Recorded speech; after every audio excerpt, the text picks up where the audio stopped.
Hello everyone and welcome to the Craig and Dave channel with me, the least sporty person you know. Today we're going to be diving into a topic that's been buzzing around the gaming and the sports worlds alike.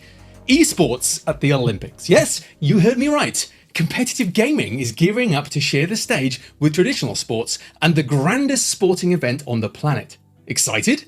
I know I am, but let's break this down, shall we? So what exactly is esports? If you're picturing my mate Brian stuck to his Xbox playing Fortnite for hours on end, you're partly right. But there is more to it. Brian, it's 3:30 in the morning, dude. I've got to go to bed. I can't do another match. Esports, or electronic sports, is competitive gaming at a professional level. Think of it like football or basketball or rugby, but instead of physical prowess, it's all about mental agility, strategy, and lightning fast reflexes on those mice. Over the past 20 years, esports has exploded from a niche hobby into a global phenomenon. Millions of fans tune in to watch events like League of Legends World Championship or the International for Dota 2, where players compete for multi-million-dollar prize pools. It's massive, and it's not just a trend, it's here to stay. Here's where things get interesting. This week, the International Olympics Committee, the IOC, dropped a bombshell announcement. They're launching the Olympic Esports Games. Yep. Esports is getting its own standalone Olympic event thanks to a shiny new 12-year partnership with Saudi Arabia. The UK, which recently hosted the Esports World Cup, is now set to become a major player in the esports scene. Now, the CEO of one of the world's biggest esports teams, G2, had some interesting insights on this development. Now, according to him, the Olympic Esports Games will put gaming on par with the Winter and the Summer Olympics. Now that's a big deal. They were roped in by the IOC to help make esports more appealing to younger audiences, and he's right. For 20 years, esports has been on a meteoric rise. Millions of fans worldwide watch these competitions with the same fervour as any traditional sport. The turning point? The 2022 Commonwealth Games and Asian Games, where esports events were held alongside traditional sports. Olympic committee members were blown away, finally getting what the fuss was all about. Now, unfortunately for me, I'm an embarrassment at games and play everything on easy mode. Nan, can you stop setting my games to difficult, please? Easy mode is all I can do. She's a gamer, that one, honestly. Despite their success, the Commonwealth Games Federation decided to exclude esports from the 2026 Games in Australia. Instead, they plan to hold separate esport events, giving gaming its own spotlight rather than being just another sport on the roster. Now, smart move if you ask me. It's like giving esports the respect it deserves rather than squeezing it in as an afterthought after the 300 meters.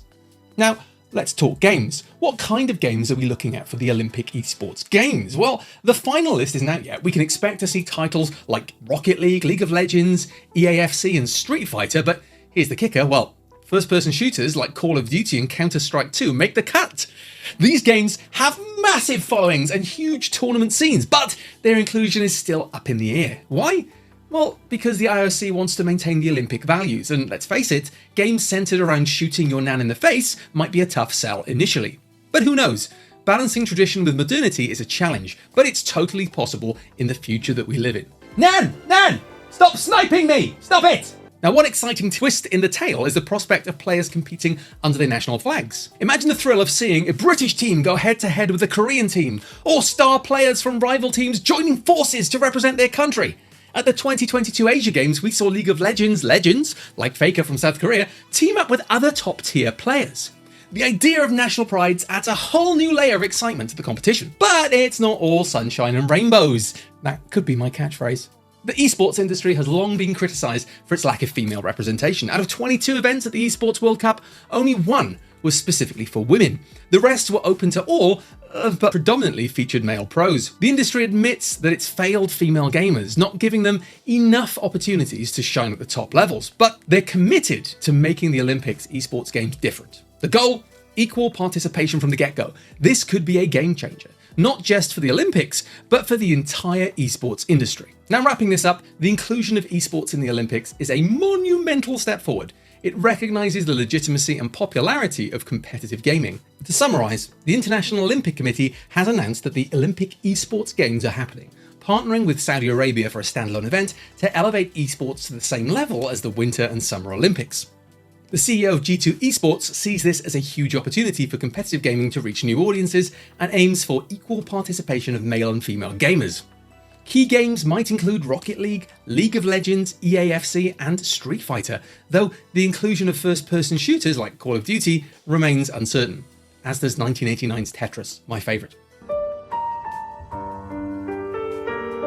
While the initiative faces controversy, particularly regarding Saudi Arabia's human rights record, it holds the potential to bring significant positive changes to the esports industry and its inclusivity.